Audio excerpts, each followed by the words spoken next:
You're listening to the 808s and Joysticks podcast, now available on iTunes, Spotify, TuneIn Radio, and iHeartRadio.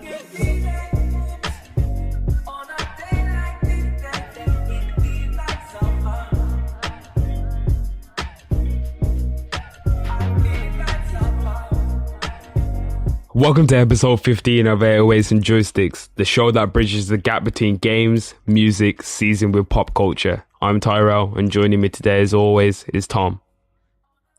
So once again, if you have been following a lot of the news that's come out in the last 2 weeks, you would have seen that Nintendo Direct was scheduled and pushed back, but then we did actually get it in the end.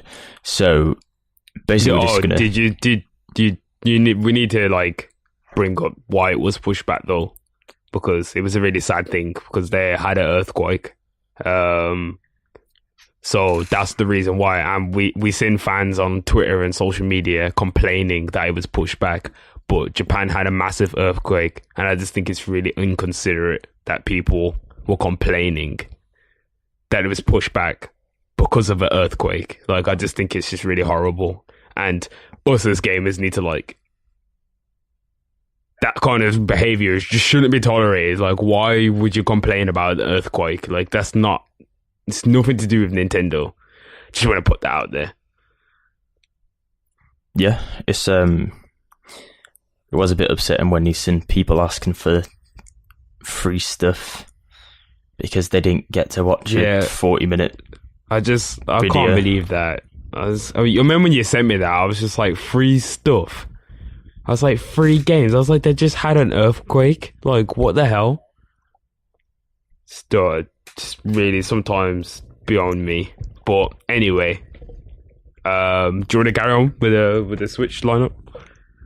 Yeah, I was just going to say, let's just get into it. So it started off with the announcement of a new game. That game being Luigi's Mansion 3, which is a working title. It's not actually the full title yet. They haven't disclosed the information on whether that is the full title or not. They've just said working title. And this looks like a new Luigi's Mansion game coming to the Switch. And we didn't really see much of it. It was just basically a trailer. But it is going to be a sequel to Luigi's Mansion 2. And I don't know how much it's going to link into the 3DS Luigi's Mansion version that's coming, but I guess we'll have to wait and see when it actually happens. Yeah, that was just a little thing to start it off. And then we did actually get a look at something called the Capcom Beat 'em Up bundle. I'm not sure if a lot of people have covered that, to be honest. But there's I see a few people I do see a few people talking about it online, but it's because it doesn't have any anything really, it has notable things in there, but obviously Final Fight and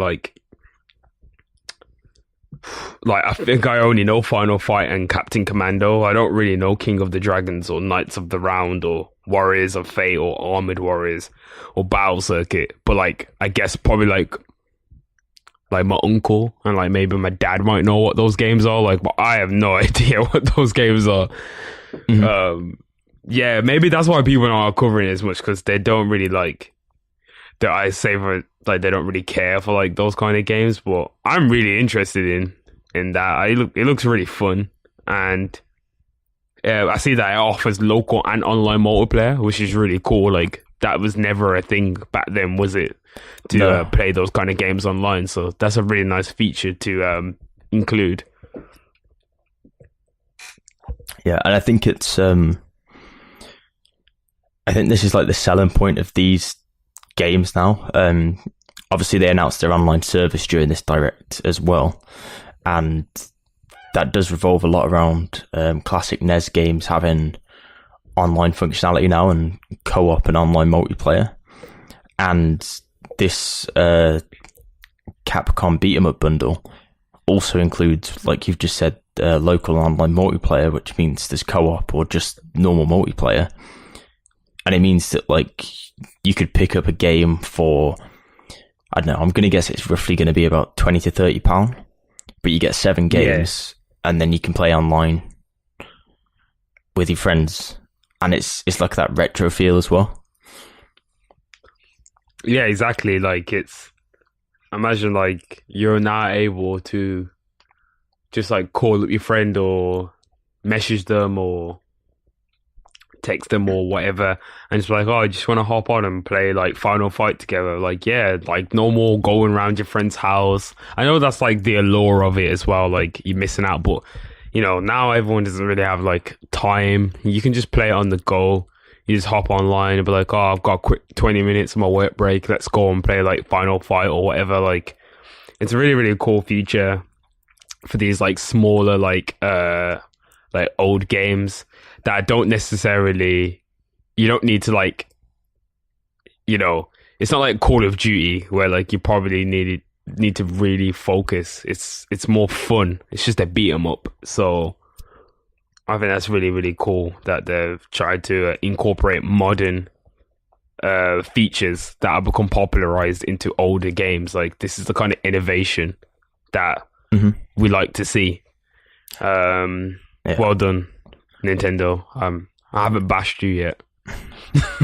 Right, it's obviously it's Capcom doing this, and then it reminds me of the Disney Afternoon Collection, if you remember when that came out, which is like 4 or 5 old school Disney games remastered.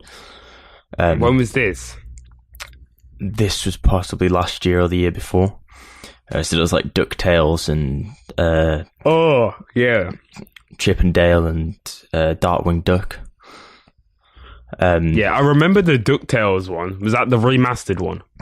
Yeah, that was all in like the one collection. Yeah, and they did like you could change the graphics settings and the difficulty. They added new features like being able to rewind and stuff, and like galleries of the game. And they've sort of done the same for this Capcom beat 'em up bundle, so that will feature detailed galleries, they've said, adjustable difficulty settings, and then you also have the option to play either the English version or the Japanese version of each game, which I think is really cool for someone like that enjoys games from that era to be able to play the Japanese version instead of the English version if you're not from that area. Because obviously regional games was like a massive thing then. Yeah, exactly. It was, and I think it's just a nice little touch. Like, whenever I play Street Fighter or anything, I do like to have the Japanese voices on, because I feel like it gives the game a more authentic feel, I guess. Like, this is how it was originally intended, like that, like kind of like that. So, yeah, I think that's really cool how they've put that in there as well. Yeah, which just kind of like goes in with the fact that like Nintendo's released that online. You told me off chat that that the library of games are going to be updated regularly with the subscription. So I guess you get to play. Do you get to play the game? So you just get to play whatever's in this like NES library as long as you have a subscription. From what they detailed, I believe so. Yeah. They did say that there was a library of games that would be updated, and as far as I'm concerned, that basically, to me, the way I took it was that they've got a library of, I don't know, 6 to 12 games at the moment, and then they're going to update them in the future. But it's interesting. It's a bit better than what the rumours were originally when this online service was touted, where it was going to be like a game each month, and then you could only play it for the month or something like that. Because that would have been terrible. I truly think that's what Nintendo was going for, because there was some type of merit to what everyone was saying. I think that's what they kind of did a Microsoft E3 like 5 years ago, where like they went back on their word because they've seen the outcry. They obviously took a hard look and was like, we could do this a lot better. Therefore, this is why all the emulator sites got took down, just due to the fact that they were going to do their own type of like place where you could just play all the old Nintendo games, which it makes sense to get rid of the emulator sites, I guess, because they have the ROMs on there. Still don't agree with it.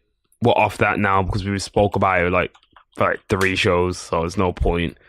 But obviously Dave took up the idea that me and Tom said they were going to do, which is they were going to make their own kind of like emulation library, which is what's going on now. And I can only see this growing into like Nintendo 64 games, GameCube games, probably Wii games, probably Wii U games. They're just probably going to keep adding to the library.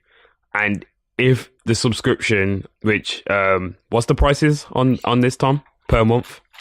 I know you're getting a subscription. So how much is it per month? Is there a year thing? Is there a 3-month? Give me a second. I was literally just looking. So if we're going for pounds, because obviously we're in the UK. Yeah. Go for pounds. If you can find dollars, you can do the dollar breakdown as well. But dollars we'll is pounds. Dollars is $19.99 for 12 months, I believe. Hold on, $19.99 for 12 months. Yeah, that's great. And for pounds, it's $17.99 for 12 months. It's really good. Okay, so yeah, and it also okay.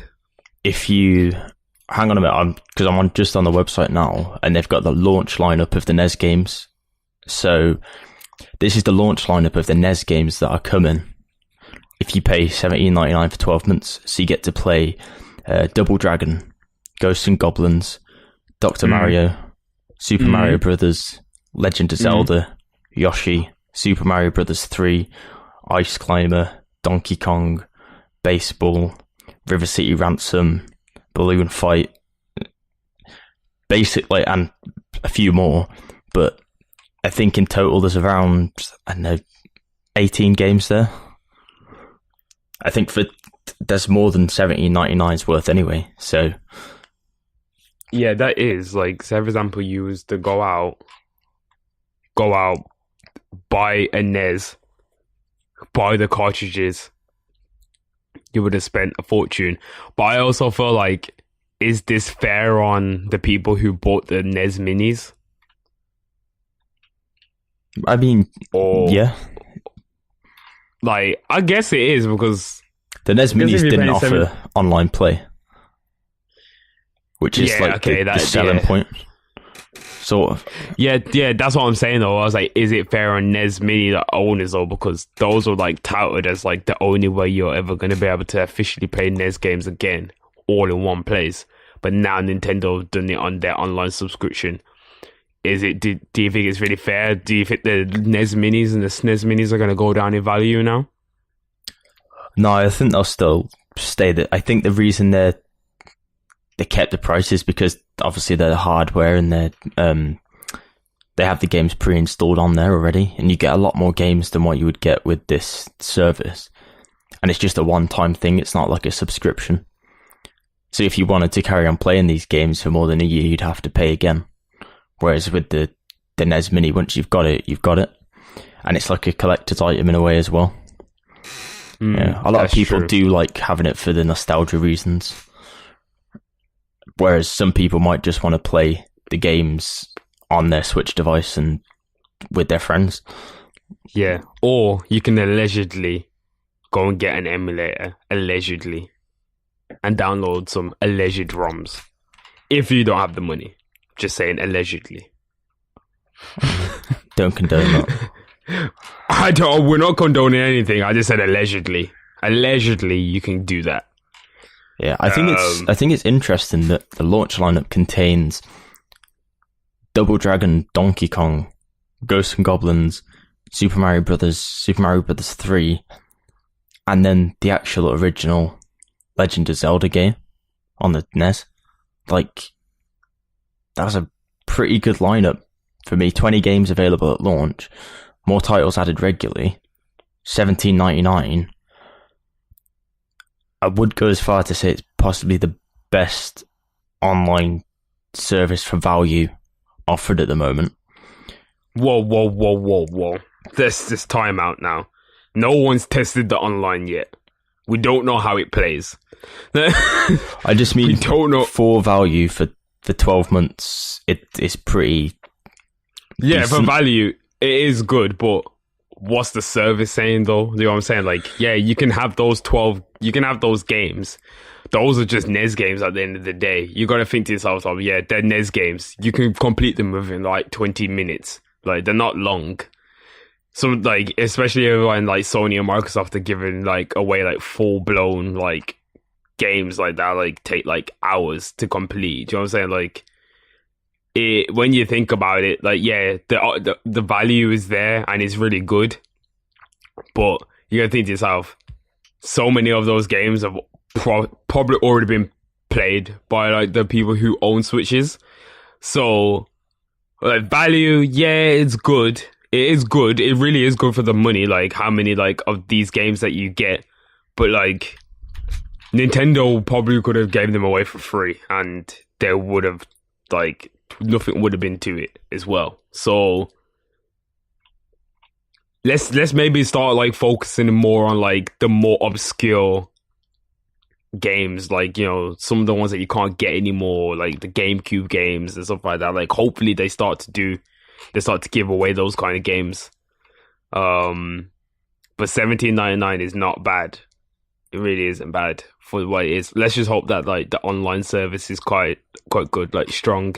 We already know the voice chat is a fucking shambles. So yeah, we'll see how that works. You have to use the voice chat, obviously, because that's how it's set up. But I don't exactly think that's like a bad thing. I understand why they do that, because of the fact that it's portable and you can play wherever you are. Yeah, I do understand, but they should have thought of some type of like way to like, when you're in your house, you could use voice chat a different way. But because doing it through your phone is just not viable. Because what if I need to do something else? Well, like, your phone is like, so like, you use your phone for everything else. Like, that's what I'm saying. Like, what if you need to do other things? Like, you can't just be expected to use your phone for voice chat. Yeah, but if you're looking to do other things for your phone, you're probably not paying attention to the game that much. Yeah, I know what you're trying to say, but I'm just saying, like, for the voice chat, like, set it up. Like, say, for example, someone's trying to phone you while you're in the voice chat. Like, it just, you know what I'm saying? Like, it just, you can physically, like, be like, all right, guys, I'm muting the mic because someone's phoning me. But the voice chat, I just don't know how it works. Like, there's so many, like, little accessories and things that you have to do in order to, like, get it to connect to your, like, Switch. It just seems like a big hassle that they could have easily, like, thought of by just allowing you to plug in an auxiliary to a headphone and be done with it. The trouble is, then it's confusing how you would do it through the dock. Through the dock. Yeah. Through the dock.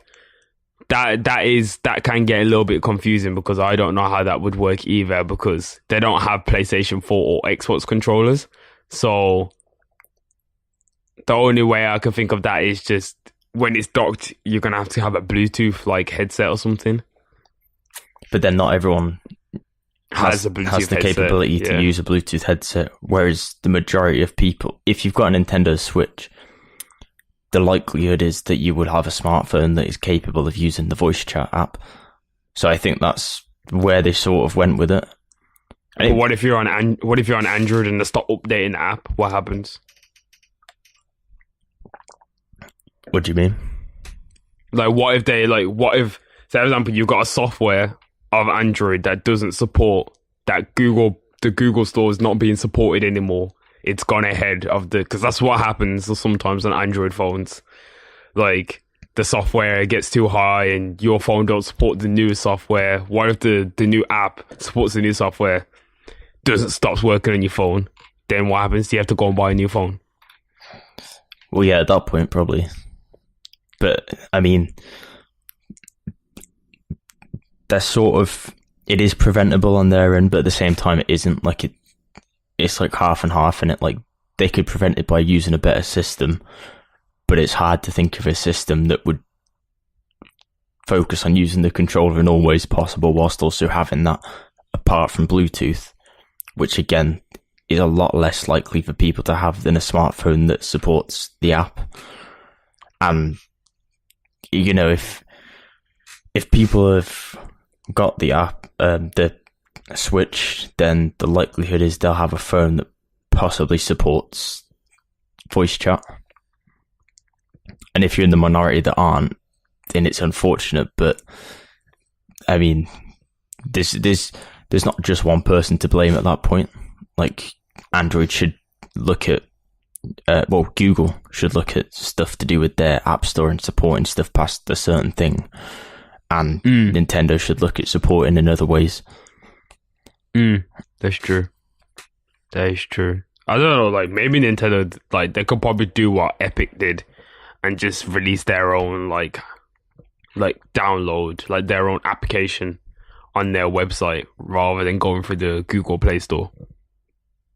Because that's what they did with Fortnite, didn't they? Yeah, well, there could be a way that they could do that in the future. I'm pretty sure that this will be the best Nintendo Online experience to date, the way it's going. Yo, alright then. This is episode 15. I'm holding Tom to that. I mean, it's not... I want to hear no. I don't want to hear no backpedaling. I want to hear no, yeah, well, you know, I did agree. No, I don't want to hear anything. I'm saying, yeah, that this shit ain't gonna work as well as we think it's gonna work, but I'm hopeful. But the best Nintendo Online experience to date, like what is there really to compare it to that was a success before? There is nothing to compare it to, but I'm just saying I don't think it's gonna be a huge success, like that off the bat. Like there's just too many little things that I think to myself, like, that Nintendo is so like behind itself on. Like online is just, I just can't believe that they just haven't managed to, like, they do so well with the directs and things like that. Like I just don't understand how they don't know how to like deliver like just simple internet. Like I just don't understand. I think it's more the player base as well. Like it's a different sort of player base. A lot of the games that come to Nintendo are, well, in the past have been exclusively single player or local multiplayer. Yeah, but see, I've got a point to say back to that, because Splatoon is a very, very big game, and that very much balances on online multiplayer, and that was really big on the Wii U.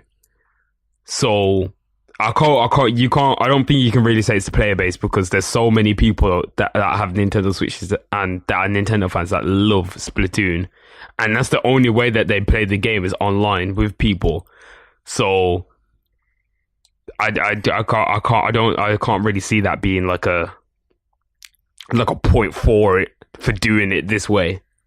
Well, the online, in my opinion, the online does work. It's just the voice chat I'm not saying it stuff. doesn't work. I'm just saying that, I just think that, you know, they really had something going with the whole me things. You know, like, I think that could have been their, like, unique feature for online. Yeah. But I don't know why they got rid of it. I think that was a good idea, but... Nah, I like the current way they're going with stuff. Their new online system is better. But then at the same time, there's no reason why the majority of gamers wouldn't just pull out something like Discord or Skype on their phone and call each other anyway while playing. Like, yeah, that's probably way better and way easier to do now in this day and age. Like, you might as well just go on Discord or go on Skype or whatever you use, and speak on there. That's what I would rather do as well, because it's just no point. Like, just seeing the hassle of it all just doesn't seem to be. I just wouldn't want to go through that. Like, especially if I'm in public and I have to do all of that shit. It's just not. It's just not viable. But anyway, what's good? We've been speaking quite a lot about just this online system. When there's so many other games as well. Also, the online subscription is not required to play like free-to-play games. So Fortnite. What, just Fortnite at the moment? Just Fortnite at the moment. I guess probably Warframe then as well, because that's free-to-play. I imagine Warframe. I also imagine that's why it's coming November. Yeah, to make sure that's all set. Yeah, we'll just we'll give it a little rundown, because we've actually spoke quite a lot in depth on this section about Nintendo, but it is really, really big news for them, and the system seems to be exceeding all expectations of mine when it first initially got revealed, and I can say that I was wrong about the Switch. Tom can even say he was wrong about the Switch. We did trash it initially when it came out, just due to the fact that we didn't know much about the games and what was coming to the system. We thought it was just another Wii U, and they did very well so far. So, I mean, I wouldn't go as far to say I trashed it. Yeah, well, we didn't trash it. No one trashed it. We just said we were just sick of like seeing like the same types of games. Like, we just wanted to see something different. Like, they always say that they're gonna have third parties, but there's never ever a third party. But now they've got third parties. Like, I wouldn't say we was trashing it. An anonymous person who will remain unnamed said we was trashing it, but we wasn't.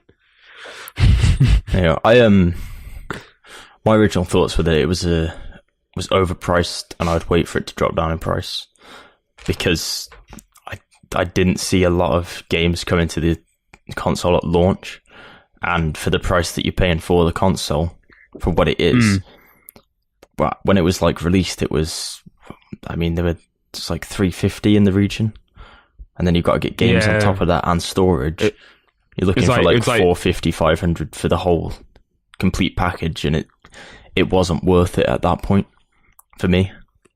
Yeah, exactly. And then it had all these other things as well, like controllers, extra Joy-Cons, and all these other things on top of it. And we was just trying to add up all the prices if you wanted like the full experience, and it was looking like mad money. So, but apparently us having that opinion on that was us trashing it. But I couldn't really say we was trashing it. I was just not happy with the choice of games that they were coming out. I just thought that they could have just come with something a little bit more fresh. But obviously Mario, Zelda, it doesn't fail. So I guess if it's not broken, don't fix it. Like, is that the saying? I don't know. Yeah, I mean, I'm excited for the future of the console and all the games that are coming to it. Like, if we want to talk about third-party games that are coming to the system, games that were announced, there's loads of tabletop games or card games coming to the system, such as the Lord of the Rings card game. Strategy games such as Civilization 6 are coming to the system, which, for me, I do like playing Civ on a laptop, and I've always liked the mobile version, but it never felt like it gave enough. And I feel like Switch is like a good middle ground for everything like that. Obviously, all the Final Fantasy games that have been announced. So, Crystal Chronicles with online multiplayer now. Final Fantasy 15 Pocket Edition. I'm not sure about the Pocket Edition, but... Oh, is that little, like that little... It's like it's basically Final Fantasy 15, but they're like little characters, aren't they, instead? Yeah, it's like sort of lower polygraphics, or sort of kawaii-esque sort of graphics. Yeah, they're like, it's like, what do you call it? Chibi. It's like chibi style, like, of anime, like, yeah, I don't know about that, but I think Final Fantasy 15, it's probably going to be really difficult to put that on a cartridge. Yeah, no, I understand why why they had to do that. But it's really impressive how they got all the other Final Fantasies though, like 7, 12, 9, 10. I wonder why they didn't get 8.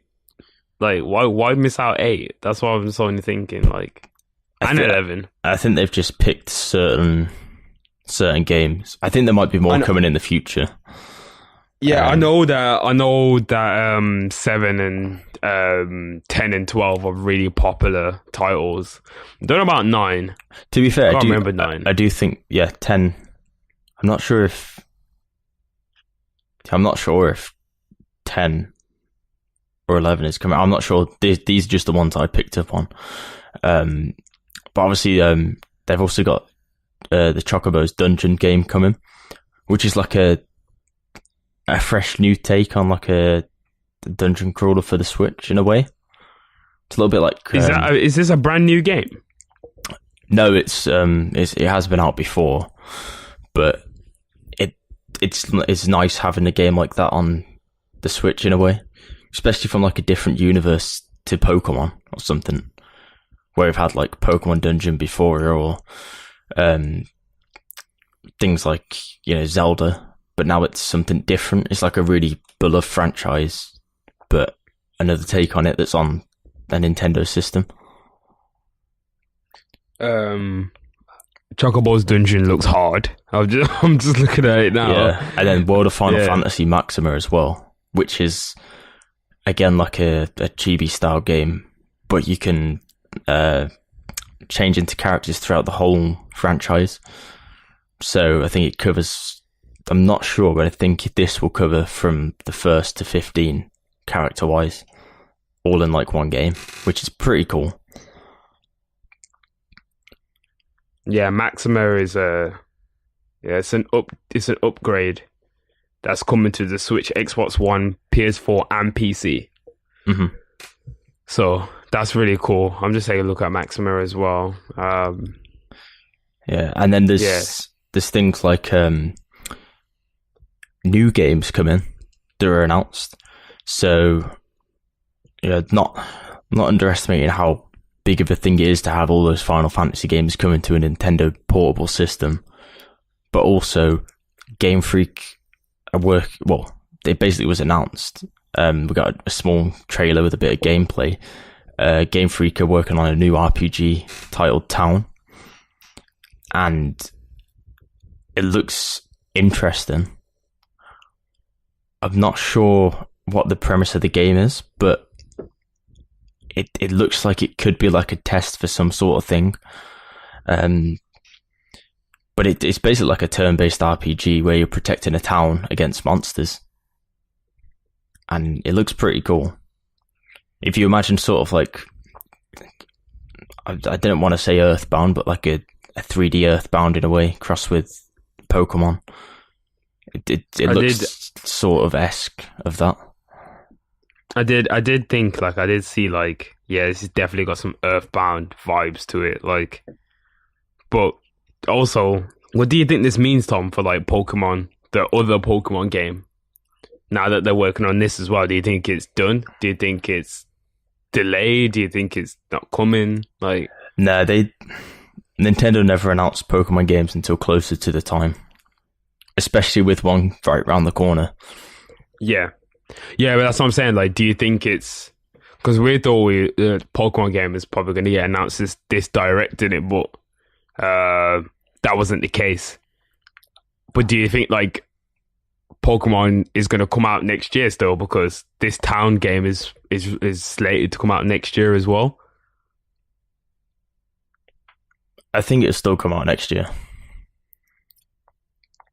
I think the Town game will be possibly like a test in the water to see what the reaction is from a Game Freak RPG point of view.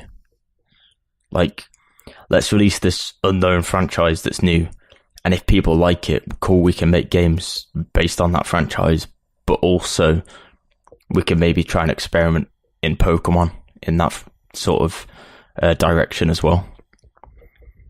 I think that might be what they're looking at. Because it was sort of out of the blue, wasn't it? Like, no one really expected this game. No. I think this is like, and which is great because I don't know if Game Freak has actually ever worked on anything outside of Pokemon all these years. I'm not quite sure. They probably have, but yes, we've only ever known them. Big stuff. Yeah, we've only ever known them to do Pokemon, so this is a big thing to have their own first like IP, I guess. Mm-hmm. Because I don't even think Game Freak's not owned by Nintendo. They're still a private company, so they just are the best known as the primary developer of the Pokemon series. Like, Nintendo still owns the Pokemon series, but Game Freak, they just make them. That's it. So it's oh wow, Game Freak made Yoshi as well. Or maybe Game Freak are trying to capitalize on the demand for something like this sort of game, because basically this game is what I would want from a sort of open worldy Pokemon game to a degree. Like, to a degree, it's what I'd want. There's things that would get changed because it wouldn't fit the Pokemon series, but I like how this town game sort of shadows Earthbound in a way and Pokemon, but then has Breath of the Wild style graphics as well as like Pokemon stylized characters. I like the monsters look like they were took from Breath of the Wild, and then you could easily look at the people and, you know, say they've come from like Earthbound in 2D or something. And I think that's very interesting to see how that's going to work, especially considering everyone's crying out for a game like this. I think if it's done correctly, it could be a massive success. Yeah, definitely could. Yeah, definitely. It's also a different concept in that you can like get villagers to help you, and it's all set in one village, which again is very much like Earthbound, I believe. Yeah, it just really is striking me to Earthbound, you know, like, this is going to be interesting because I think people have been looking for a new Earthbound game for quite a while now. And the only thing that really like filled the void of Earthbound in terms of like mysteriousness and eeriness was Undertale. But Undertale's been like ran into the ground now. So that's been like produced on everything. I think I can even get Undertale on my Apple Watch now. I don't know. Like it's literally been like ported to everything. Yeah, it's coming to Switch soon. See, it's coming to Switch as well. So yeah, that it's going to be a very interesting game. I'm gonna keep that on my radar for sure because it looks really cool. Yeah, I don't know what else. What else is there for the Switch, Tom? You're on Nintendo Insider. Daemon X Machina. Oh yeah, we seen that. We saw that last time. We saw some. That got announced. That got announced at E3. That did. Yeah, but we saw some actual gameplay this time, and oh, for real, we saw online gameplay where you can team up, and the game looks hard. Like, if you'd be playing this online, it looks like an online Gundam with added features. Like, that is sick. It looked like a game that I think you'd be very interested in, and it like obviously that trailer at E3 was interesting, but it didn't catch the attention that much. But this gameplay like caught my attention with the online stuff. And I think that's going to be like a low-key game. I don't think it's going to sell that well, but I feel like the people that play it...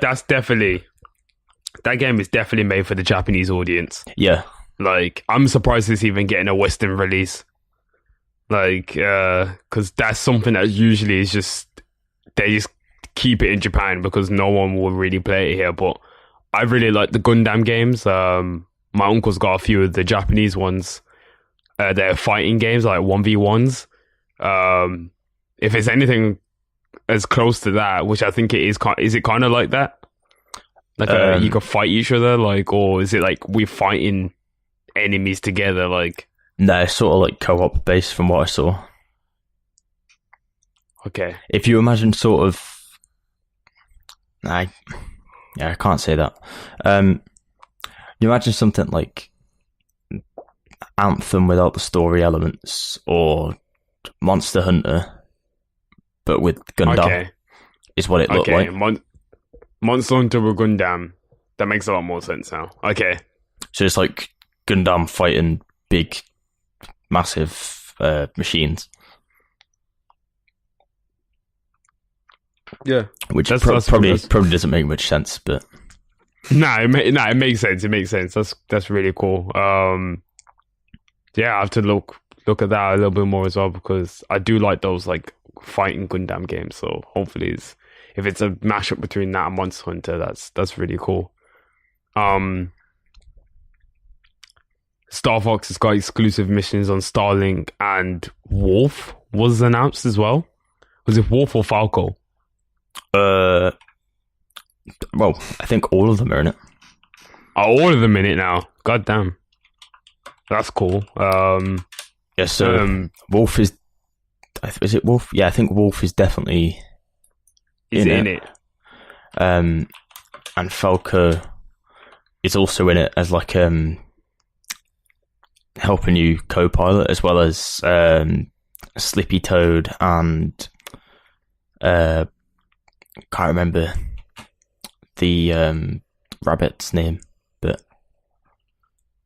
yeah, there seems to be all like I'm not sure if they're playable. It doesn't look like it, but it looks like they will be helping you in a way. So it's like a small tease at a Star Fox campaign inside Starlink, which is nice. They just nice exclusive. Just bring out the new Star Fox game. I don't know what they're playing at now. Might as well just bring it out now, because why are they putting so much into this one Starlink game? Like, you might as well just call it Star Fox now. Well, it's only exclusive to Switch, isn't it? Yeah, it is. I'm really interested in that shipbuilding like mechanic. I want to know how that really works. I want to know how they make that work, because you can still do that also on the Xbox and PlayStation version. But I was just wondering, how do you scan it in? Like, how does it know what the ship looks like? I have no idea. But the game still looks interesting. I'm not into like flying space games that much, so I don't really care for it. But I guess it's probably gonna be really cool. There's no release date on that yet, though, is there? Possibly, as some of these that I've wrote down on the notes do have release dates, but they just basically it was probably one of the most packed directs that I've watched. They basically just whizzed through all of it. Like, there was a lot of stuff going on, and then it ended. That's why I was gonna just go through with all of the dates. But what did it end with? Because I still haven't watched the direct. I've just watched like dribs and drabs of it.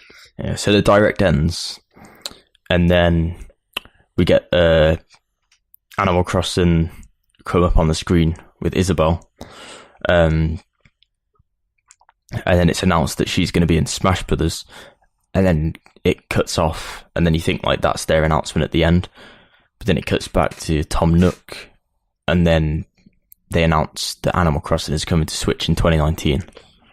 That's if we had a roundup of applause, or a soundboard, Nintendo would be getting one right now. Animal Crossing on the Switch is probably one of the most asked about things ever. Like, I remember around E3, no one was happy even with the direct. No one even cared about Smash that much. Like, everyone kept asking where Animal Crossing was, and it's finally here now, which is really cool, because Animal Crossing on the DS is a top tier game, and I really enjoyed that game. So That's really cool. I need to watch that trailer because I'm excited now. Yeah, and then that's basically everything then. Like there's a few more games announced with release dates, but we've sort of covered that before from other directs where they have been mentioned. So it's probably not worth us going back and mentioning that. But all in all, I think it was a very successful direct, especially considering some of their things were leaked because of the situations that happened. But I think all in all, they handled it pretty well. Like, it was definitely a solid direct from Nintendo. Yeah, definitely. Definitely it was. I will make sure I'll be giving it a full watch tonight. Yeah, just moving on quickly because we've been on the direct for quite a while now. Probably just should just make this a Nintendo special episode. Spider-Man on the PS4, I have it and I haven't played it yet.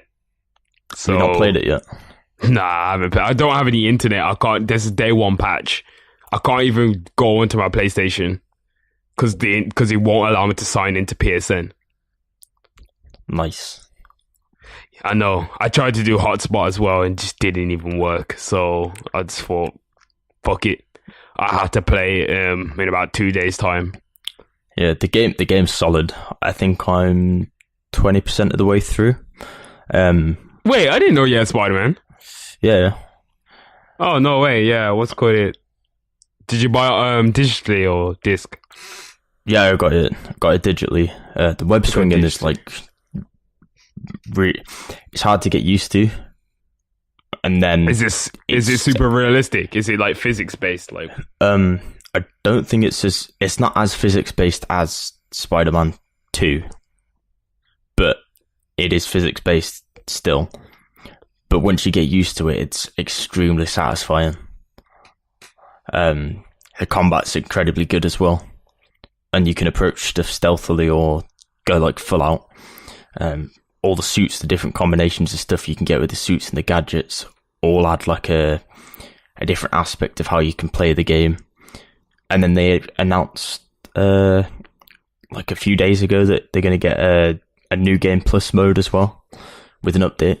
So once you've completed it, wow, you'll be able to go back and play with all your extra abilities from the start. Oh, okay. Okay, that's really, really, really cool. I'm super excited. Everyone keeps talking about it. Like everywhere I go, like people like even like just everywhere. Everyone's like, "Yeah, you play Spider-Man." I'm like, "No, I have it, but I have no internet." And you probably got like, you know, everyone listening is probably thinking, "You have no internet, but how are you possibly doing the podcast?" A lot of trickery. a lot of technical trickery is how we're getting around this right now. So you just have to bear with us, but we're trying to get it out on time as usual, like we always do. So we'll probably return with a proper solid review. You'll probably have a better one than me, Tom, because you probably completed it by then. Possibly, yeah. We'll see.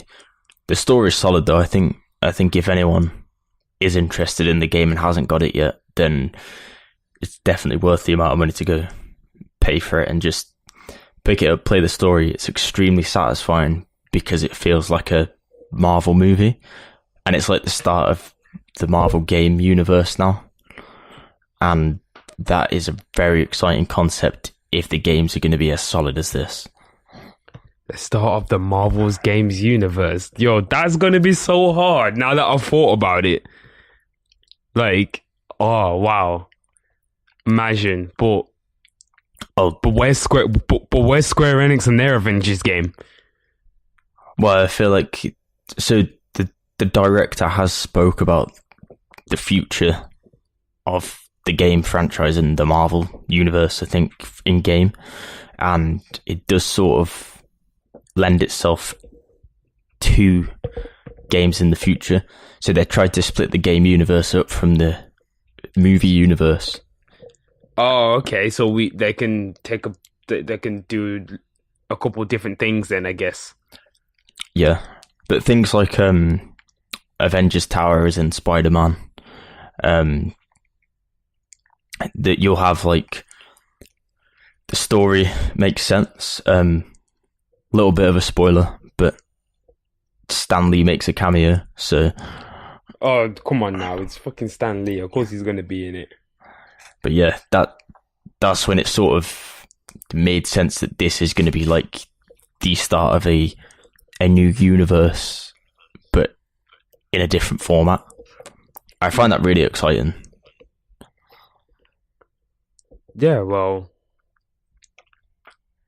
I'm super excited to play, and I can't wait to play. I'm hearing nothing but good things. Obviously, now that I know that you have it, I'm gonna ask you a couple more things about it because I really want to know like some stuff. But we'll do that off. We'll do that off chat, like off the show. I don't know. I think gaming wise, and we've got one more thing in that Yu-Gi-Oh's going to be in Jump Force. That roster's looking pretty hard now. So yeah, I wasn't interested in this. Well, I'm not saying I wasn't interested in this game, but like it was like hovering on the edge of will I get it, will I not? Now Yu-Gi-Oh's in it, I might have to get it still. Just because I know Yu-Gi-Oh's in a fighting game with people from Death Note and Hunter x Hunter and One Piece, sorry, and Naruto, Dragon Ball.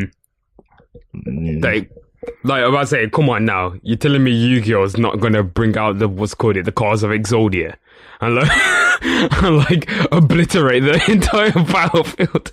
Well, I was gonna draw out, the Blue Eyes right. Oh gosh, this is gonna be so sick. I really need Yugi to just bring out Dark Magician. Like, yes, I can't wait. I just can't wait. I feel like there's a lot more waiting as well. Like a lot more willing to come. Yeah, well, it's Jump Force, so like they could literally put on anyone that's existed in the Jump manga like series that they do every month or every like week. I can't remember how they do it. So we could be seeing like a really, really stacked roster of like people, and even if it's not fully stacked, it's going to be like they will have additions like forever. Like there's so many characters that you can put into into Jump Force. Do we know if Kenshiro from Fist of the North Star is in Jump Force yet? I don't think his manga series went through Jump. I don't know. Maybe they might get the license for him. So, I mean, that demo just came out, and that was a pretty hard demo. Yeah. You and Brandon was talking about it, wasn't you? Saying how good it is. Obviously, I can't download the demo, so I haven't played it. Yeah, if anyone likes Fist of the North Star, just Japanese anime games in general, then definitely consider downloading that demo and playing. It's interesting because the demo gives you two options as well, so you can go into like battle mode and test out the combat, and then which is like really satisfying because there's a lot of combo stuff involved and like finisher moves, and it's really nice because it's like a good cross between normal combat and a fighting game in a sense. And then there's like just open world mode where you go out and play like the story and explore. And yeah, it is. I think I've played the older Fist of the North Star games on PS3, and it was similar to that, but it got a little bit boring over time, like because you just went from like place to place, like beating up people, and I was like, okay, this is cool, but like, what am I doing though? But this seems like it's expanded on it and give you more to do, I guess. I think so. Yeah. Some areas were locked in the open mode, but I'm not sure whether that's just because it's a demo or not. But there seemed to be some customizability of stuff, and the combat does get maybe a little bit repetitive, but it is really satisfying. So if you like sort of, I don't know, beat 'em up sort of games, then you'll really love the combat, because it's literally just like brawling through everyone. But it's done in a very nice way. Yeah. He's everyone keeps saying how like it's like Yakuza, like crossed over with like Fist of the North Star. Like they say like, it took a lot of like elements from Yakuza, but I think the guy from Yakuza's in it as well as a character, isn't he? Yeah, he's published by Sega as well, so yeah. Yeah, well, that's probably why they probably like looked at the Yakuza blueprint and probably thought we could probably use this in the Fist of the North Star game and make it more interesting. Yeah, I'm actually going to try and play Yakuza because you always go on about it, and I've never really even played Yakuza, so it's a very good game. So I'm gonna pick it up. I think I'm gonna get Yakuza 0, maybe. Like, I think, is that the first one? I don't know. Yeah, well, it's like a prequel to the first ever Yakuza, but yeah, it would make sense to start from that point now, because they are remastering each one. So they remastered, I think they remastered Yakuza Kiwami, which is the first one. And then they've remastered 2 now. And obviously 6 has come out, which is up to date. But, okay. So basically 0 is just like a small rundown history of Yakuza. 0 is a prequel to the first one. But then when they've remastered the first one, they've took elements from the new games, so 6 and 0, and then added those new features back into the old games and updated the graphics. So they've like added new gameplay elements to the game, as well as updating everything. So it's basically like a newish game. I like that. Like, what's your thoughts on that, Tom? Like, what's your thoughts on like innovating an old game? Like, do you think it's good? Do you think it's bad? Do you think you should say the same? I think if the game's good enough, then you should definitely go back and I don't know, update it every now and then. I know that everyone doesn't like these remasters. I don't like when they remaster stuff that is like a half-assed effort, and it's just like a bit upgraded and like make it look better, and that's it. But when people are taking these games, like we're speaking about with Capcom and the Disney Afternoon Collection, things like Yakuza, going back and doing stuff, by doing that, yeah, it's a little bit more work, but then you're prolonging the life of that game as well, because if you just keep incrementally adding to it when the technology's there, then, different generations will get to play that game as well. And also people that have played it before will go back and have a different experience. Yeah. Yeah, for sure. What you tend to find is, or what I tend to find, I think you'll probably be the same, is that you used to think a game was really good, and then when you go back to play it, because it's not up to date with modern standards, it's still good, but you feel like it's definitely lacking in some areas, whereas they wouldn't have thought about that at the time. For sure. Yeah, I do understand. I do understand exactly what you mean. Well, Yakuza out soon. Not Yakuza, sorry. Fist of the North Star out soon. It should be really soon because it's got a demo. Yeah, it's it's been out in Asia or Japan since March, but the worldwide release is on the 2nd of October. Okay, wow. That's pretty alright for a Western release, especially on Fist of the North Star, because it's known, but it's not like super known. So that's actually alright. I'm glad that we're getting a lot more Western releases, and not just keeping the games for like 4 years and then releasing them. Yeah, we're gonna move on to films and TV because we're running over by quite a bit. Like, There's a lot to get through. Yeah, we do have a lot to get through. We still do have quite a bit to get through, so this is probably going to be shaping up to be a lengthy episode. So Disney are now animating with Unity, which is wild. What's your thoughts on that, Tom? Yeah, so they're using some of the real-time stuff that Unity brought in recently.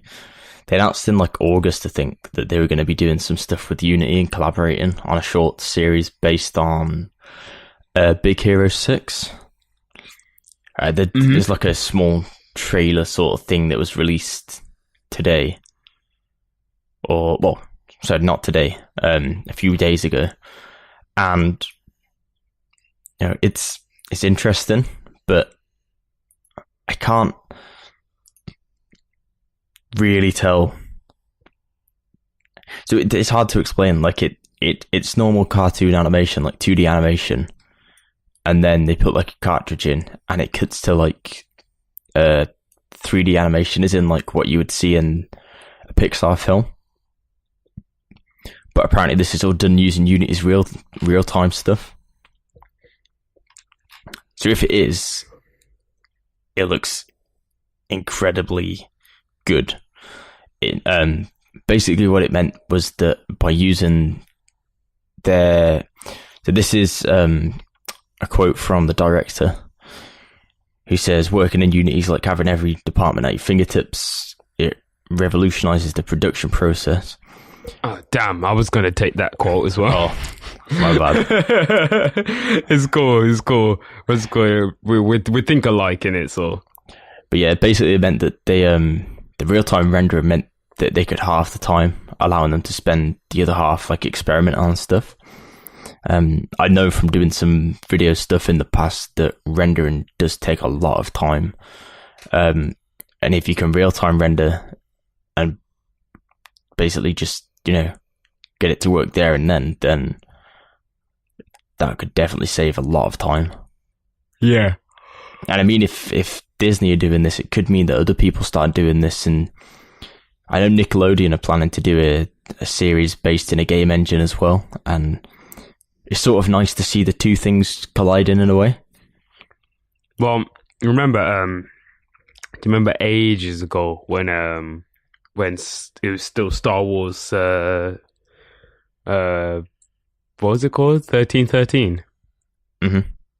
Yeah. I remember that trailer that they showed us of them using real-time rendering for the films, though. Ages ago. I don't know if you remember it. You just mean the Unreal Engine reveal for the Lighten? No. It was for Star Wars. It was a Star Wars, like, they were talking about doing 1313, and they were talking about the new Star Wars films. And they had like a board or like a projector screen in the back, and there was an actor there moving their face around, and it was real-time rendering, and it was using a game engine, but I can't remember which one. Yeah, that was Unreal. Was it Unreal? Yeah. I think it was more demo-y based, but in a way that they're experimenting with it. Yeah. They were doing something similar to that. Obviously, nothing came to fruition because I don't think they use real-time rendering in the new Star Wars films. So, but obviously Disney owns Star Wars, so it's they've obviously been considering it for some time. Yeah, exactly. So, oh yeah, that's crazy. It comes full circle now. Yeah, definitely. We'll have to see what comes from this, because usually when these kind of big innovations are starting to happen, you start to see a shift in the industry of animation and how things are done, and we'll start getting films a lot faster than usual, if this is the case. Mm-hmm. So yeah, that's really cool. Moving on, BoJack Season 5. I have not watched it yet at all. Have you watched it? I have not had the chance to watch it yet, no. I watched episode 1 of Season 2 last night to try and recap on what the hell's been going on. Recap, Tom? You've got 2 seasons of fuckery to like get in on. Not even 2. You got 3. You got 2, 3, and 4 to watch now. There's so much that's happened, And 5. and now 5 as well. You got so much to like. A lot has happened. Let's just say that. I think I did watch 2 and 3. I just can't remember what happened. So I'm just gonna go back and actually watch it. 2 and 3. 3 was really sad. Was 3 the one where like? Nah, I don't want to. I won't spoil it for anyone. If you haven't watched BoJack by now, like I don't really know why you haven't. But I think 3 was really sad though. 4 was really sad as well. I think most of them they're all are really sad. Yeah, they're all really sad. Like if you really think about what BoJack is about, it's all really sad. Really, really sad show. But yeah, BoJack season 5 out now on Netflix.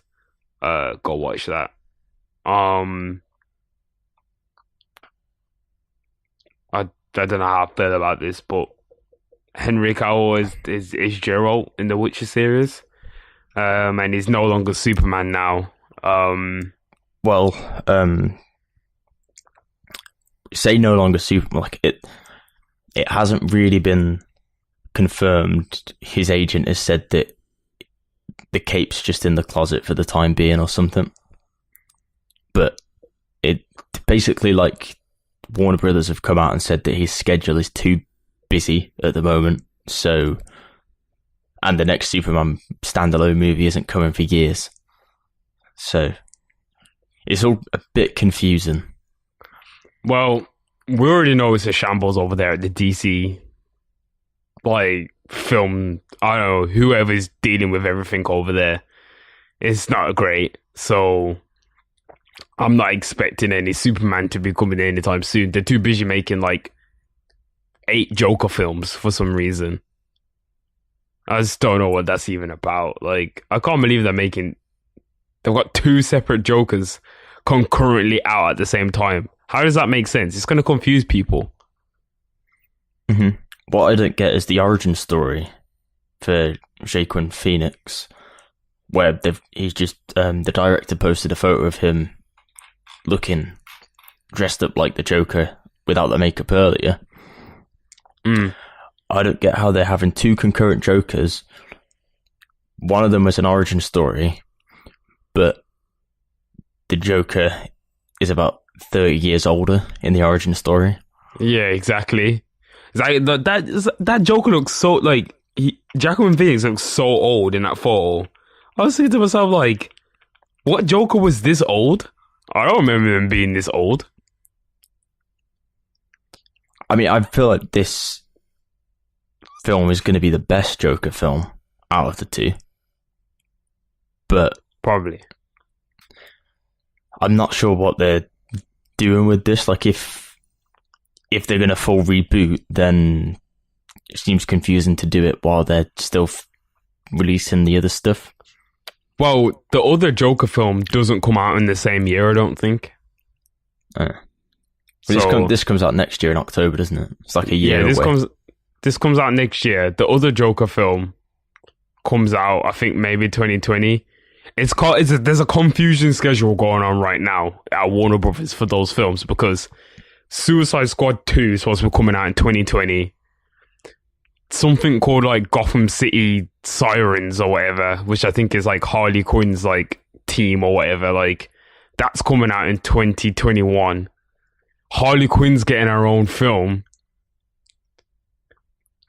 and then that Joker film as well, and then the Batman film as well. When's that coming? I don't know if there's going to be a Batman film anymore, because there is. I know Ben Affleck's not Batman anymore. Well, he said he's not doing it. He's not going to be in the standalone, but he's directing it, I think. I don't know. I just really don't know what's going on. It's just a shambles. Why can't it be like Marvel when they come out on stage and they tell everyone, this is the films we're releasing this month, next year, and this is what's going to happen. Goodbye. Thank you for listening. Like, why is it always going to be like such a huge mess? They sort of tried, didn't they? They tried to create a, whatever it's called, DCEU MT, whatever it's called. But or the Arrowverse. I'm not entirely sure. That's like the TV universe. Oh, fuck off! I can't believe they call it the Arrowverse. Like, even though it all started from. Go. Even though Henry Cavill was meant to appear in Shazam as Superman, but now he's not. So. Oh shit! Yeah, Shazam's coming out as well, isn't it? Yeah. Oh, they've really fucked this up. And is Aquaman that came out yet? Yeah, I think Aquaman came out and it got really good reviews. Or, well, not really good reviews, but like decent reviews. Yeah, average, yeah. Apparently it feels like a first edition Marvel standalone film. Something like Iron Man. Like the first Iron Man film. Oh, yeah. Like the first Iron Man or something. Yeah, like it's sort of cool. Kickstarting the start of something.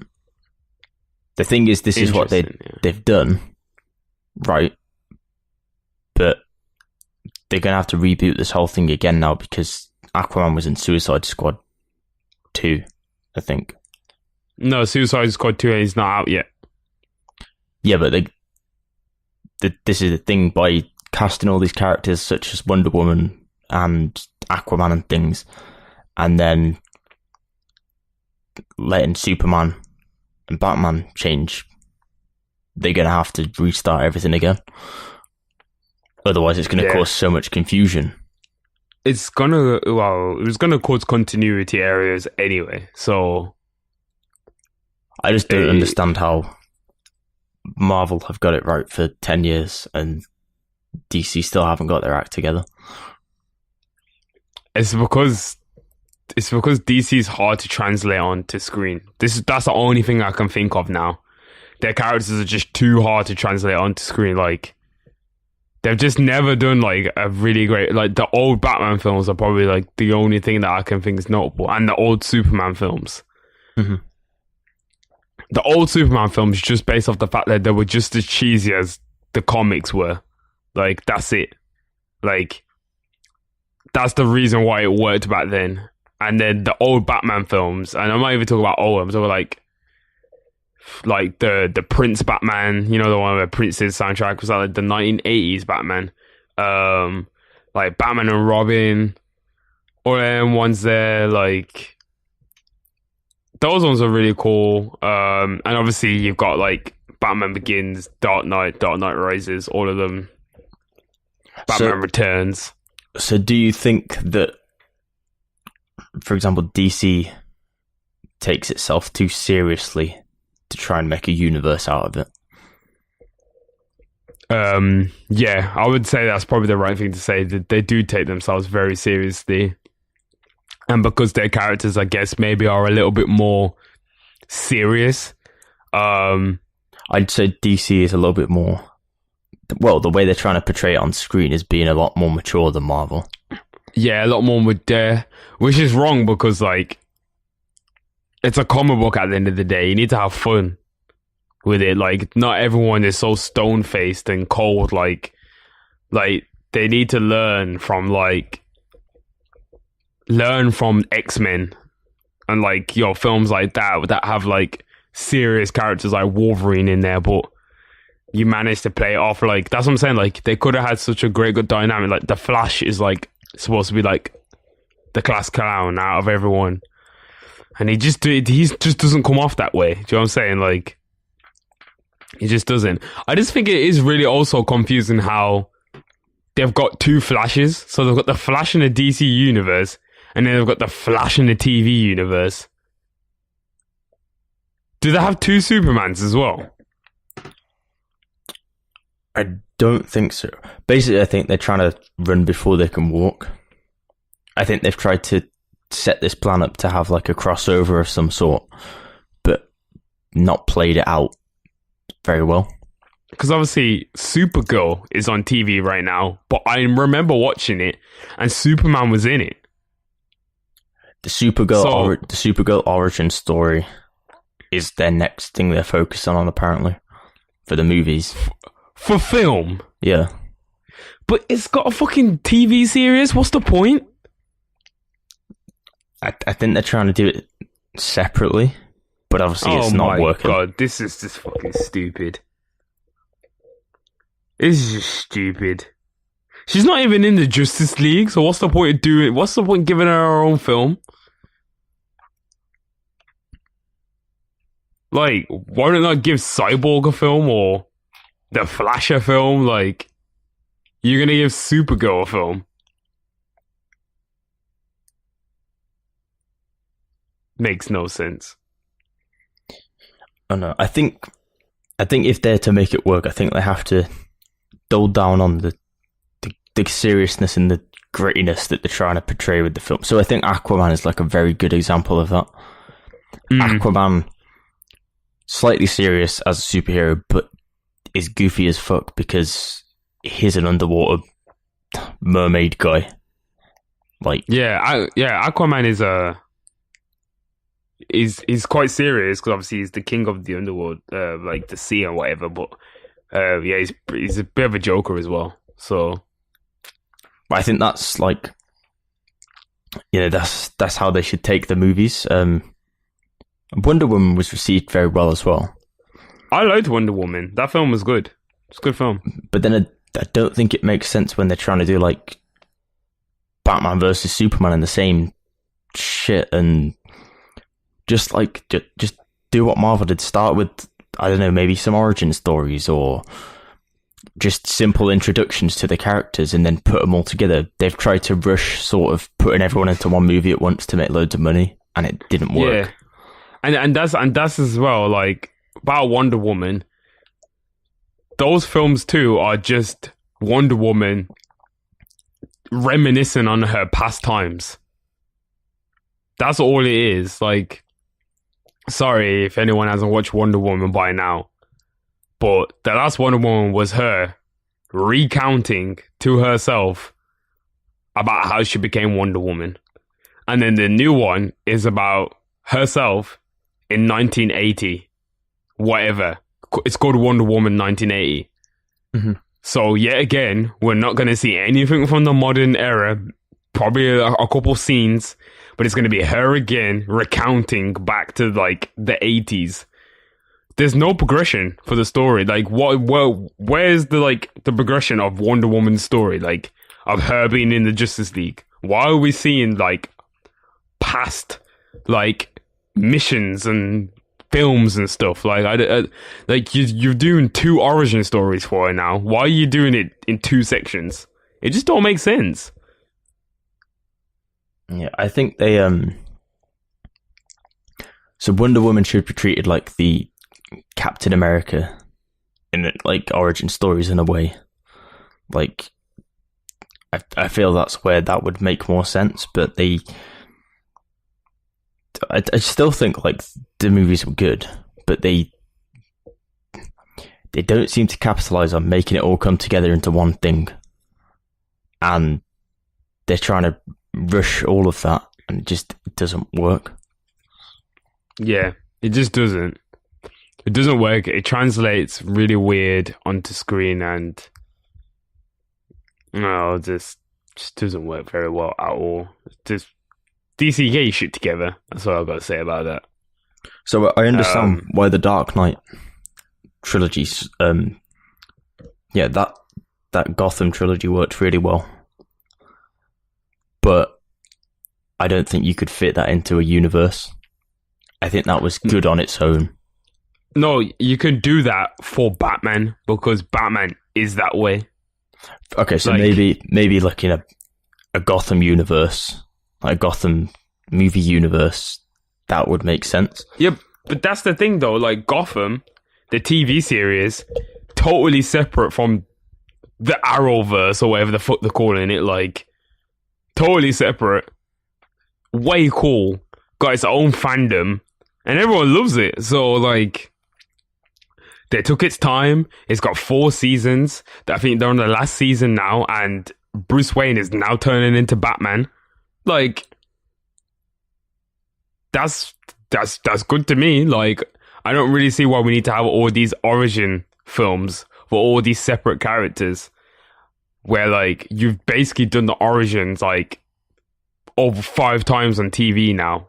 Like, what's the point of doing it on the screen as well with different actors? It just confuses people. That's all I think. It just starts to confuse people.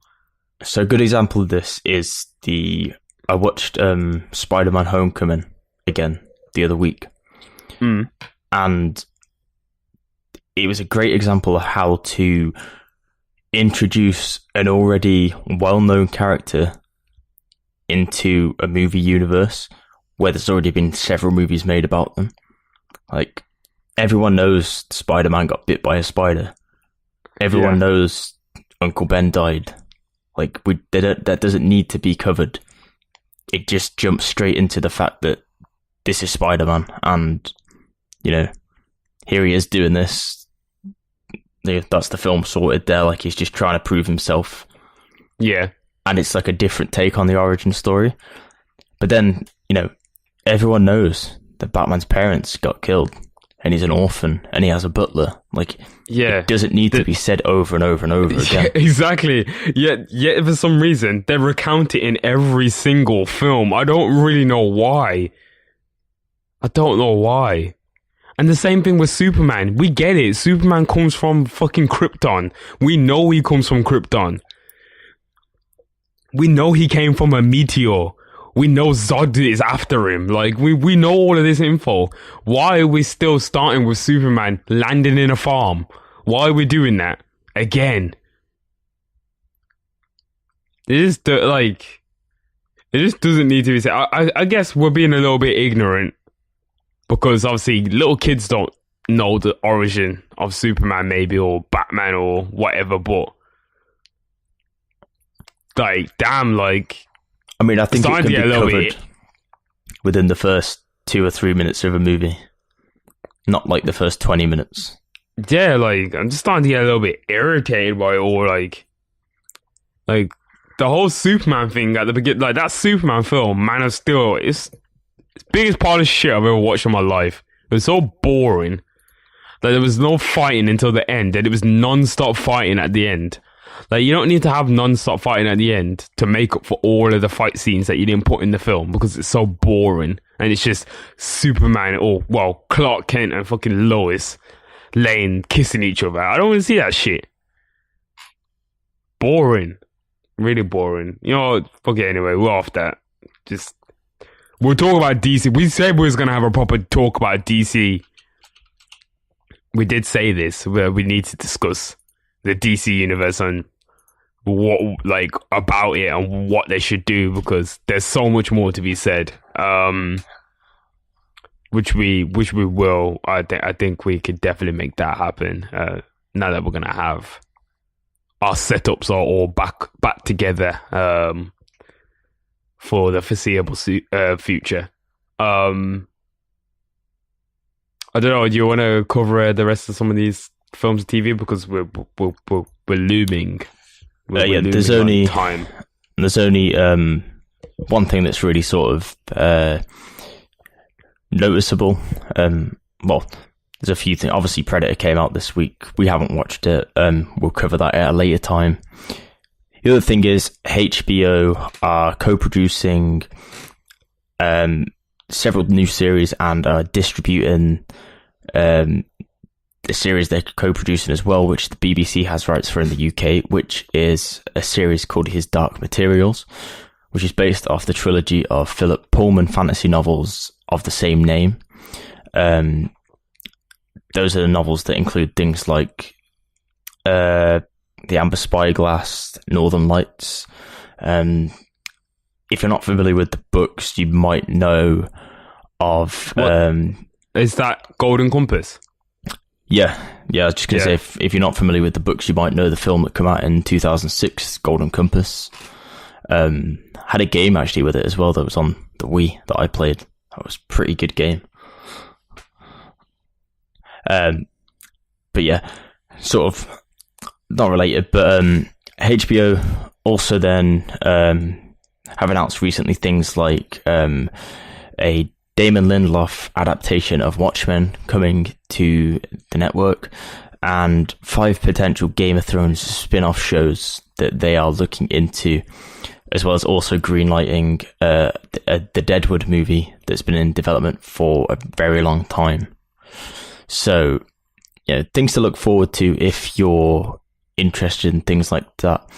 Something like The Watchmen is definitely like one of those things that's going to be on the back burner for some people, but I think it'll be a big hit when it does come around, especially if HBO are involved. Yeah, exactly. I can't believe 5 potential Game of Thrones spin-offs. Fucking hell.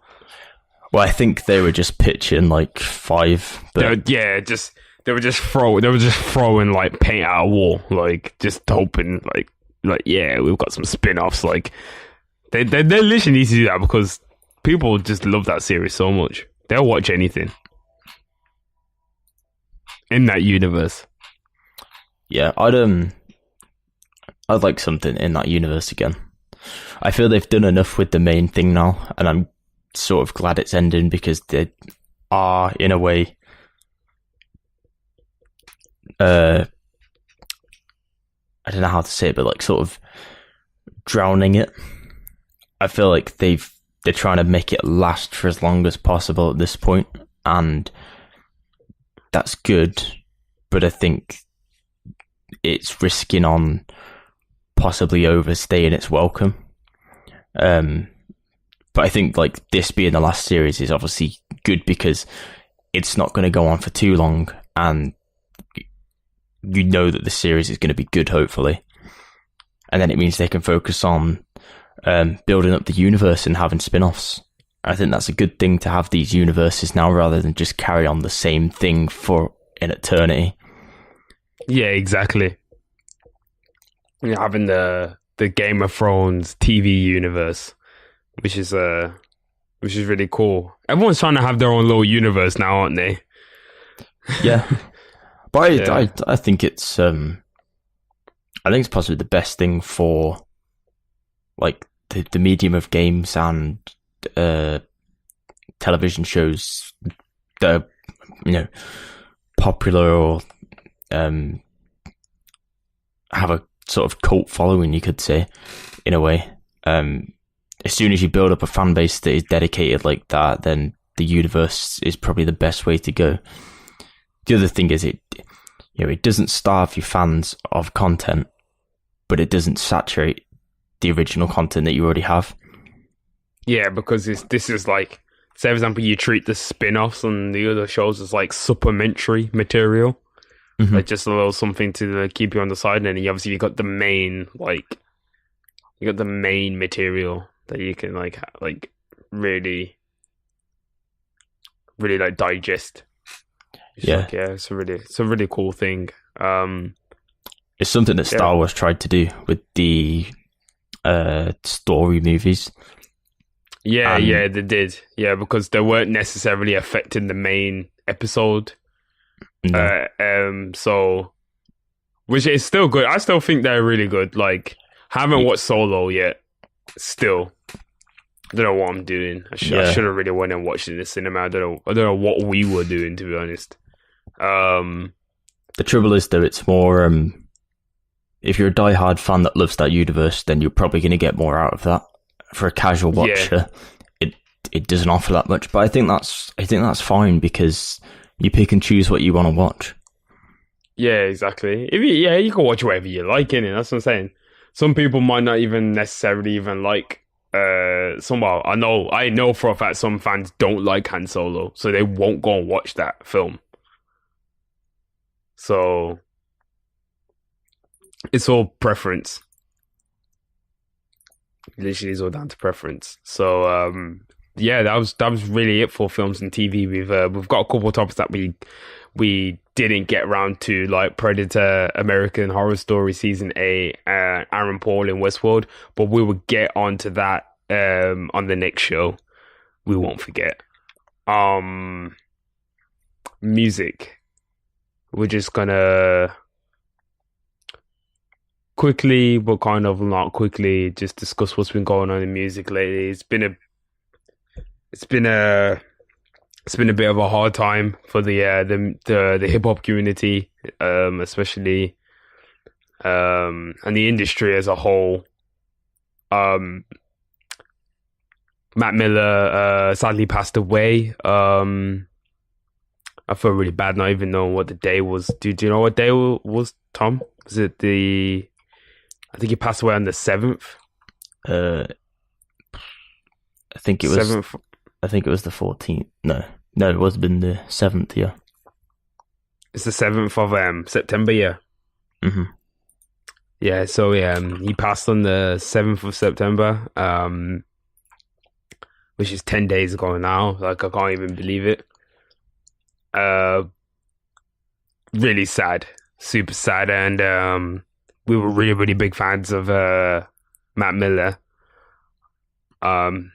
It just feels really weird now listening back to Swimming. Really thought he was gonna get some help. Obviously, like, prayers and condolences first off to like the family and friends of Matt Miller, his team.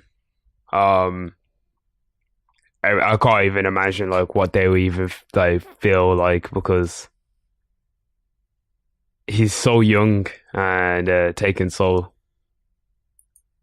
soon and so fast. Like, it was just out of nowhere. Like, it's just so weird just to just to hear it. I thought it was lies. I thought it was a rumor. And yeah, I just want to say rest in peace to Matt Miller. Amazingly talented. One of the best to do it, in my opinion. Yeah, just really sad. Tom, you got any words you want to say? Yeah,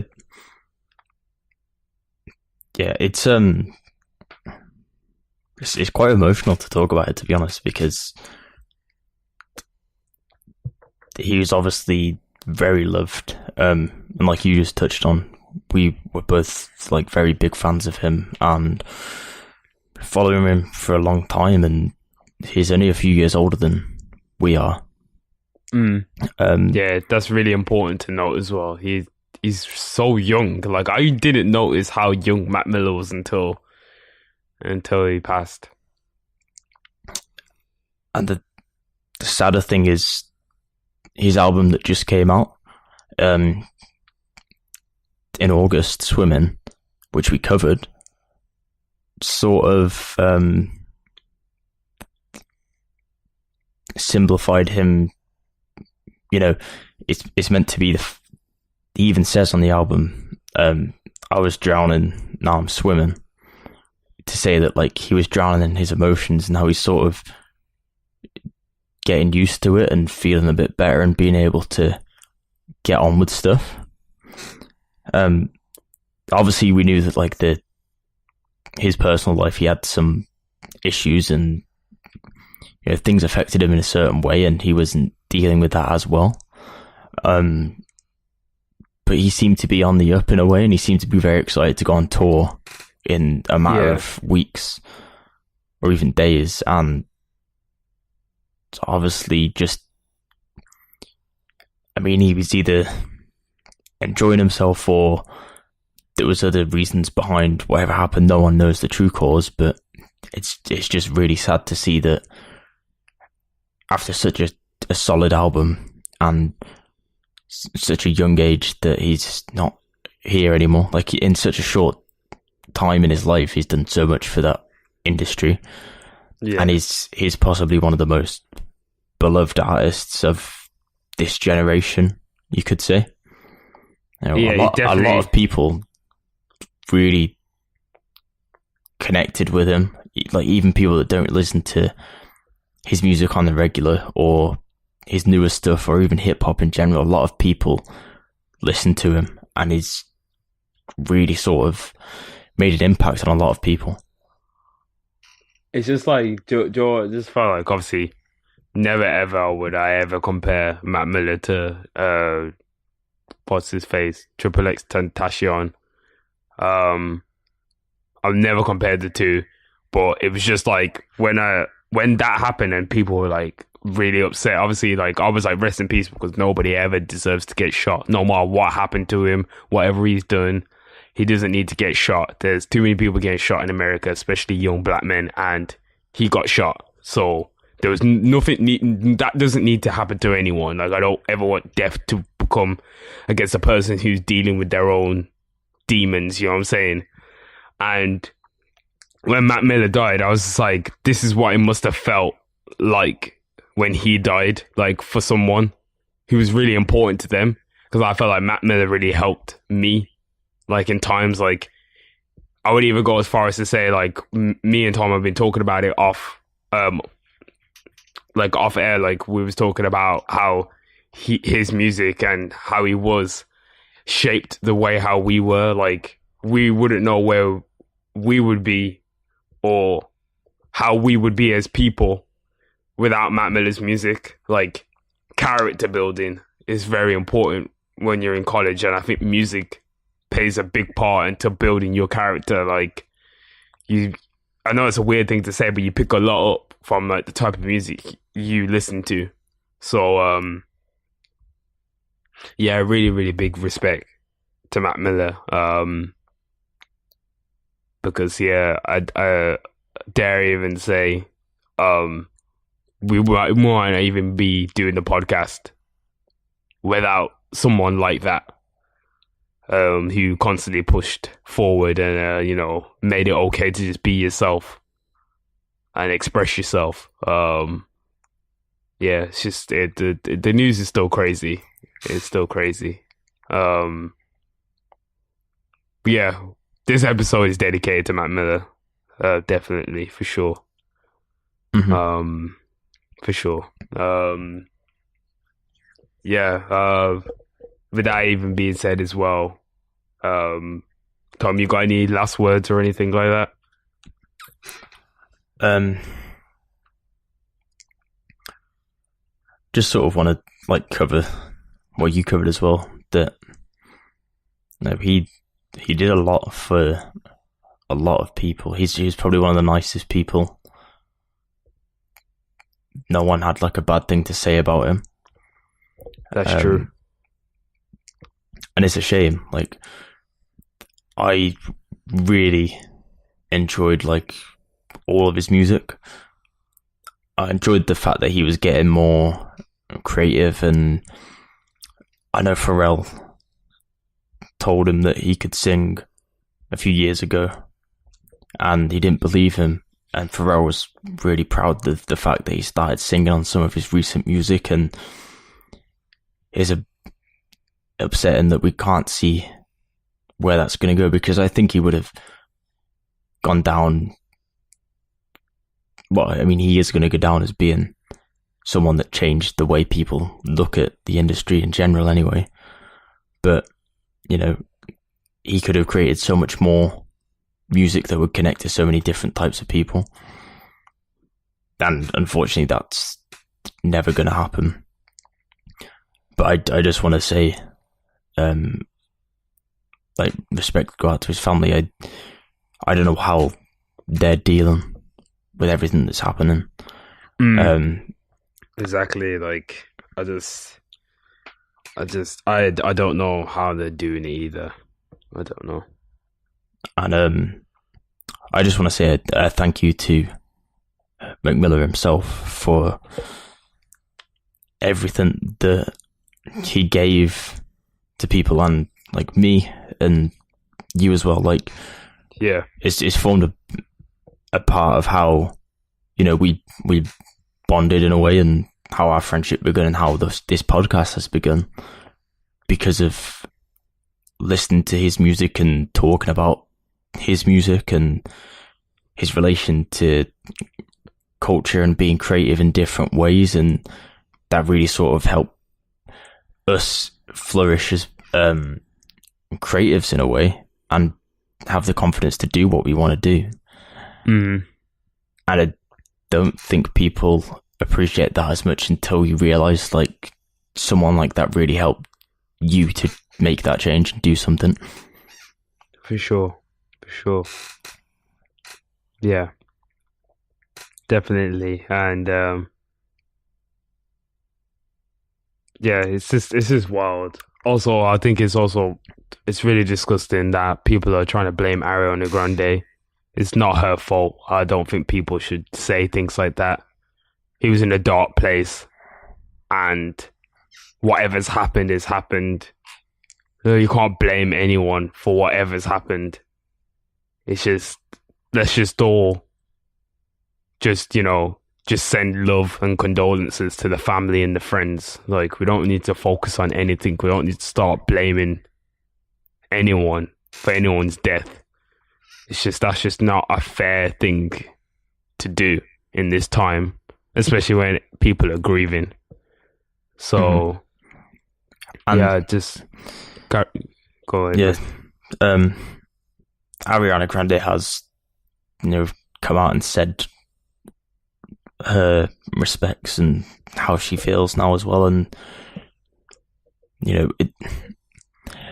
it's not fair on her for everything that happened, and she's handled it very well, but she does care, and obviously it has affected her. And to be fair to her, she's come out and gave a really nice tribute and said words that are meaningful about him and show that she actually did really care. Yeah. And it sheds a little bit of light on the trouble he was going through in his personal life that we obviously don't see behind the scenes. Exactly, because she could have just left it alone and not even said a single word. But it's the fact that she took the time to say something. It's just, that's what I'm saying. Like, I just feel like people just feel like, because they're fans, that they have to take it upon themselves to start just saying wild stuff like about why he died, and like, oh, it's Ariana Grande's fault, like it's all your fault and stuff like that. Like, you just don't do that to people. You just shouldn't. That being said as well, Schoolboy Q delayed the album out of respect for Mac Miller's death, which I think is really respectful. I know Schoolboy Q and Mac Miller, I think the whole of TDE, especially Absol as well, was a great friends with Mac Miller. Earl Sweatshirt was like one of his good friends as well. So much love from the industry. That's what I like to see. Like, it's just sad that we have to have a death for people to be so compassionate towards each other. Do you know what I'm saying? Mm-hmm. I just think we need to see more of that in the community. But it's nice to know that Schoolboy Q obviously, has, like you said, respect for his friend, and he's not afraid to change something because he doesn't want to put it out there if he doesn't feel like it. He says that his mental state is not ready, and he's not afraid to tell people that he's upset about something that's happened. And I feel like in hip hop, a lot of people don't normally play on things like emotions because of the fact that they're trying to put up a front. Yeah, exactly. It's too much of like you have to go to specific people to find out those things. Like, you go to like a Kendrick, and I know people always try and say like, oh, Drake, yeah, but Drake is an amazing storyteller, and he will put his emotions out on a track if you really want to hear what he has to say. Drake's always, that's what he's been known to do. And J. Cole, like, you can hear when someone is laying it, it's laid bare, you know what I'm saying? Like, they're putting it all down on a song just to explain their thoughts and feelings. It's just really, really sad. Rest in peace, Mac Miller. We're gonna move on to some more positive news of what I would say, like Drake and Meek Mill, the beef is over. That's really positive and nice. That's really good. Hopefully we're gonna hear some more Drake and Meek music again. They always had fire tracks together, so hopefully they can flourish now. Meek's not with Nicki no more. He doesn't need that drama anyway. And Drake's the number one artists in the world. So, yeah, that's a great time for hip hop. Like when two people, the beef is squashed. Spy really. Have you listened to the new Eminem, Tom? I mean, I'd listened to like 30 seconds of it, so I wouldn't really say I'd listened to it. But yeah, it's terrible. Don't bother. Yeah, some people are saying it's okay, but I just made the decision that I don't have time for it personally. I don't. I don't have time for it personally, you know. Oh my gosh. Yeah, though I listened to some of it. Yeah, I was just like, this man is still rhyming in the same way, like rammicking, hammering, bamming. I'm like, come on, man. I don't want to listen. That sounds horrible. I don't want to hear that over a fucking Tay Keith beat. Yeah. Why would I want to hear that? Why would I want to hear Eminem doing those kind of bars? I mean, like, I respect him for what he's done and everything, but you know, sometimes you know when like you have to do something to change, or your time may be coming to an end. Like, maybe just step back and like go back to your roots. Like, but he's But Tom, this was his album that's supposed to be going back to his roots. Didn't you know? Well, and then I don't understand why he's trying to like get involved with Machine Gun Kelly. Like, I understand he's basically just doing it because it's like a good publicity thing for him, but like, it's Machine Gun Kelly. Like, you're Eminem. You don't need to be involved getting into a diss battle with Machine Gun Kelly. And the thing is as well, he replied to him over a tweet from like 7 years ago. Why would you do that on this album? What's the point? Well, at this point, it's he's basically just trying to stir shit up, isn't he? Because he's like lost the fact of, I mean, people are still going to listen to Eminem. Yeah, but he's lost the credibility that he used to have, and he's not helping himself. Like, exactly, but he's still a legend in my eyes. Like, he's done a lot, and he's a great artist. But you know, there comes a time when you have to realize that you either sell yourself out and try and start petty shit. Yeah, or you could do what Kanye does and just collab with all the people that are coming through. Yeah, works for him. Like, might as well. I know he gets shit for it, but you know, that song with Lil Pump wasn't too bad. It's garbage, Tom. Stop lying. It's not a good song at all. It really isn't a good song. The video's good. Wasn't too bad. The song's bad. not good though. The song is garbage. It's not. It wasn't too. The song is garbage. Everything about it just sounds lazy. Like, I just don't know what's going on. But you know what? Yeah. Him and Chance are coming out with an album together. Let's see what that sounds like. Let's see exactly what that sounds like. It sounds like album of the year. Yeah, like Eminem, like, yeah, he's still, yeah, of course Eminem's a legend, rap legend, of course, raps his ass off, very good rapper. Is he good right now, currently? No. I gotta say, Eminem's not good anymore. He's not good right now in this climate. Like, his music's just really bad. His music is super bad. But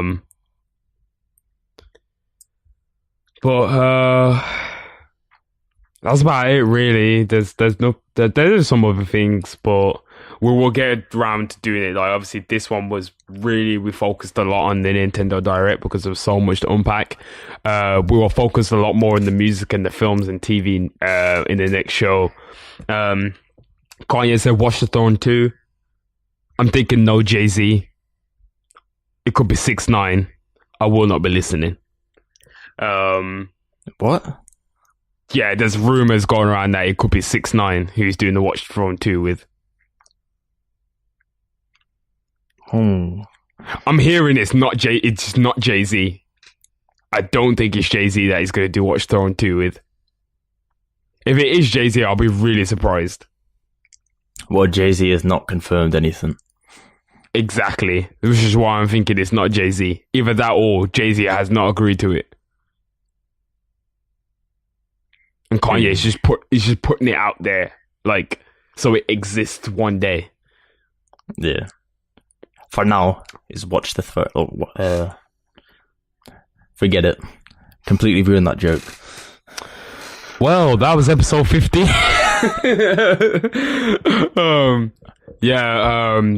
As you remember, weekly playlists are out. Spotify and Apple Music. Spotify, I see you cutting checks now. You gave Joe Budden a check. Where's ours? We want the check. Twitch, we want the check as well. Because, I don't know, we just need a check. Amazon, we need the check. At this point, I don't condone this behavior that you're begging for money right now. Spotify, cut the check. We need a podcast deal like Joe Budden. We're great. We're upcoming. We do games, music. We have a little bit of everything. Hit our lines. I was joking, of course. Weekly places on Apple Music and Spotify. This one is Matt Miller heavy. It's probably going to be Matt Miller heavy for a couple of weeks now. Catch us on Dash, Spreaker, everything. Like, everything you can possibly think of. The only thing we're not on is SoundCloud, because fuck SoundCloud. Yeah, it's about it, really. Not fuck SoundCloud. I do like SoundCloud as a platform, but it's really hard to keep a podcast on there. I don't think anyone understands. That's about it, really. There's nothing else. Episode 15. Thanks for listening, as always, guys. The support's been immense.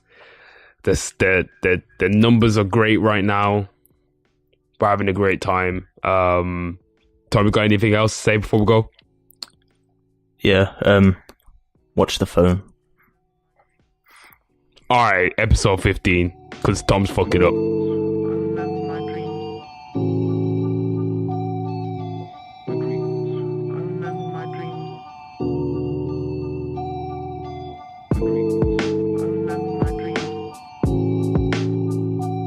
If you liked any of the music in today's show, then please check the credits in the description to see what songs we used.